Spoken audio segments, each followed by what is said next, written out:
Today I'm going to talk about the chapter Mechanical Properties of Solid. So before giving a quick revision of the chapter, I will take you to an example. So consider this as a rubber band and I've applied a weight or a force to it. So an application of force, what happens is the rubber band elongates. So the force applied causes the rubber band to stretch. So the force that I've applied is called deforming force, and the rubber band is deformed or change its shape and size. So that's why the body is called deformed. Now when I remove the weight, what happens? The rubber band gets back to its original shape and size. So if a body or any material can get back to its original shape and size on removal of the force, this body is called elastic body and the property is called elasticity. So what happens here? So why it is regaining its shape and size? So when I'm applying a force downwards because of the weight or the force attached, the body will oppose the change and hence cause a resulting internal restoring force in the body. So this restoring force causes the body to regain its shape and size after I remove the force. Okay. So this body which can regain its shape after the removal of force is called elastic body, and the property by which it's regaining, it's called elasticity.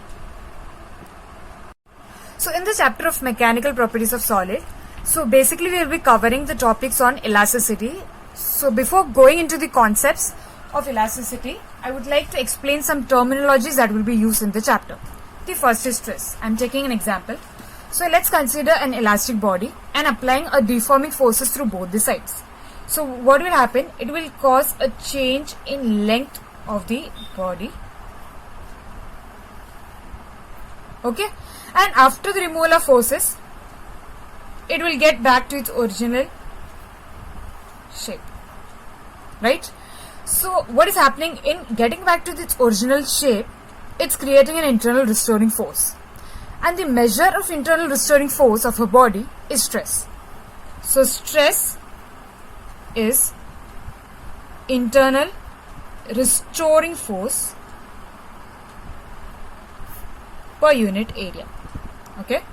Again I'll explain. So stress is nothing but an effect of the force that I'm applying, which is the internal restoring force of the body.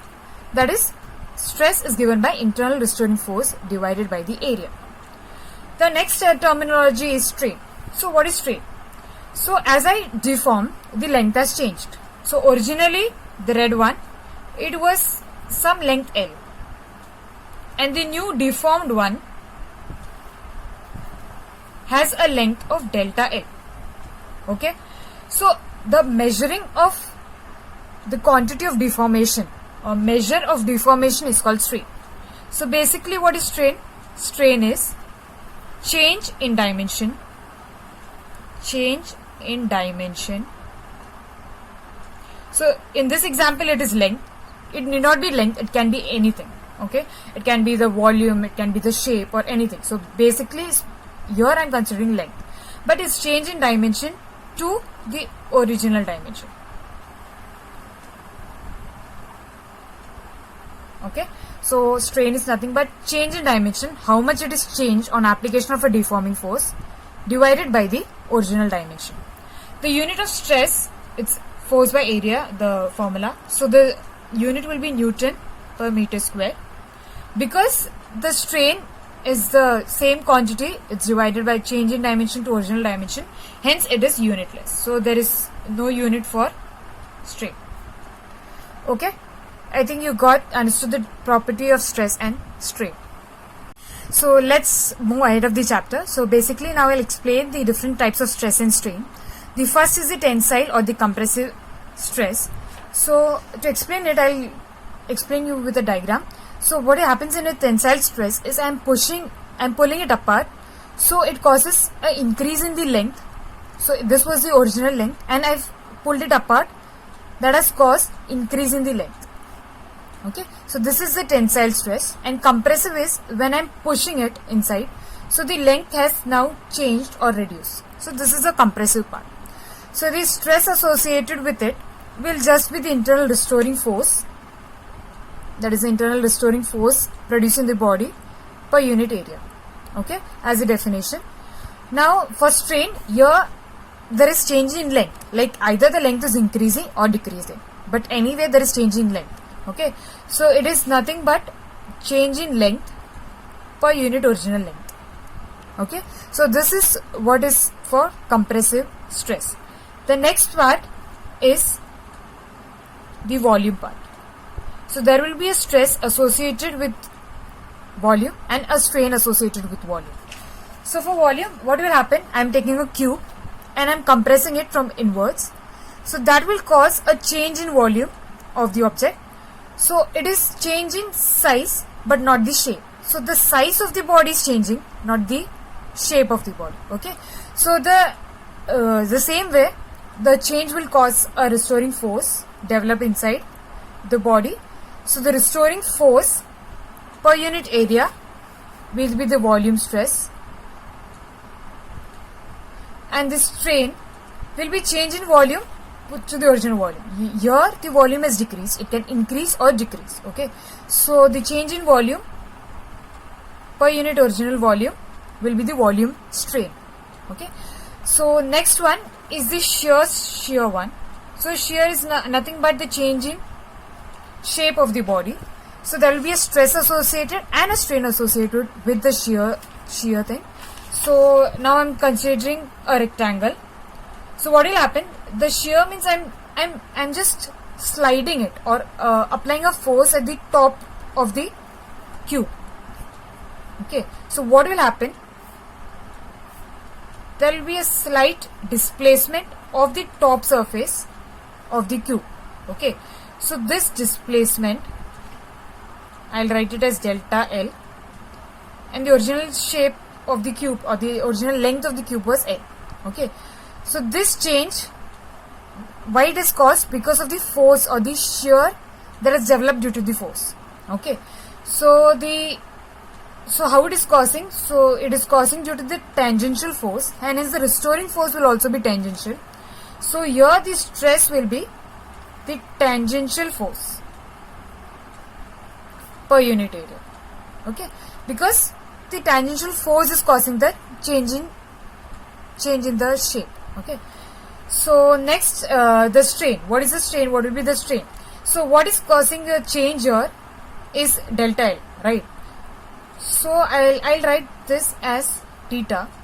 Okay, and so the change is delta L upon the original length L. Okay, so this can be basically written as tan theta. Okay, the opposite side divided by the adjacent side. So what is shear stress? Is it tangential force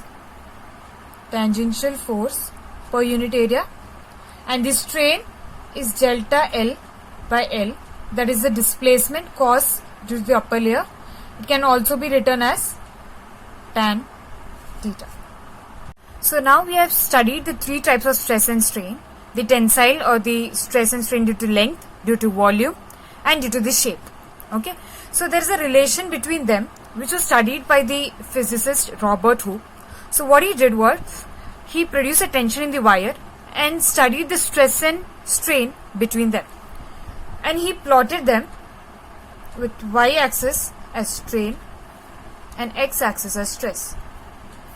He noticed that the stress and strain obey a linear rule or the linear pattern. So as stress increases, the strain also increases. But this condition was observed within an elastic limit. Okay, so what is elastic limit now? So as I told about the property of elasticity, each body will have a limit up to which it can bear the force. Okay, so the elastic limit is that limit where stress will be directly proportional to strain. After that point, it won't follow this rule. Okay, so what Robert Hooke said was, stress was directly proportional to strain. Okay, so as the stress is directly proportional to strain, so for removing the proportionality, there will be a constant associated with it. Hence, stress will be K times strain, and this constant is called modulus of elasticity. Okay, So this modulus of elasticity, the modulus of elasticity. So as there is 3 types of stress and strain associated, there will be 3 types of modulus of elasticity. So I think you understood the Hooke's law. So because this was given by the scientist Hooke, so this is called Hooke's law. Okay, so what it says is stress is directly proportional to strain, but within an elastic limit. So this is very important. Within an elastic limit only this rule is followed. Okay, and the constant is called modulus of elasticity. So as we studied the 3 types of stress and strain, so there will be 3 types of modulus of elasticity related to change in length, related to change in volume, and related to change in shape. Okay, so the first one related to change in length is Young's modulus, denoted by Y. Okay, it's called as Young's modulus. Young's modulus. Okay, so what is Young's modulus? Is nothing but longitudinal stress, that is stress due to length, divided by longitudinal stress, strain due to change in length. Okay, so it is F by A upon delta L by L. So it can also be written as FL upon A delta L. Okay, that is Young's modulus. So what does Young's modulus signify? So Young's modulus signifies the resistance offered to elongation or compression. So a body, how much it is resisting the change in length or change in length due to elongation or compression, that is denoted by Young's modulus. Okay, now the modulus of elasticity related to volume is called as bulk modulus of elasticity, denoted by B. Okay, it's called bulk modulus. So the volume stress and strain is related basically to the liquids or the gases or any kind of like that kind of body. Okay, so the bulk modulus is nothing but volume stress upon volume strain. So volume stress is F by A, volume strain is del B upon V. So it can be written as FV upon A del V, or because force upon area is also considered as pressure, so it can be written as pressure times volume upon delta V. Okay, so this is bulk modulus of elasticity, that is related to change in volume. Now shear modulus of elasticity is called shear modulus or modulus of rigidity, and it is denoted by G. Okay, it's modulus of rigidity. So it's related to change in shape of the body.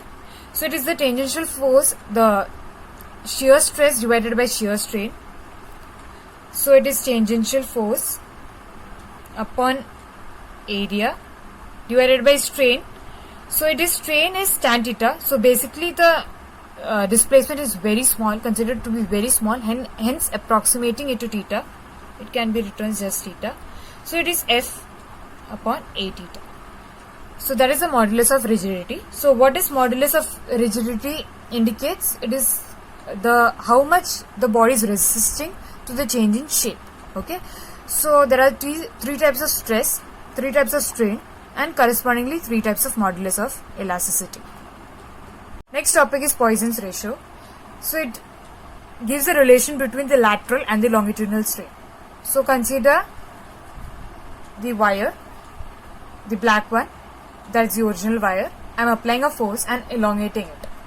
So the length has changed to small l and the diameter is decreased to capital small t. So the Poisson's ratio is defined as lateral strain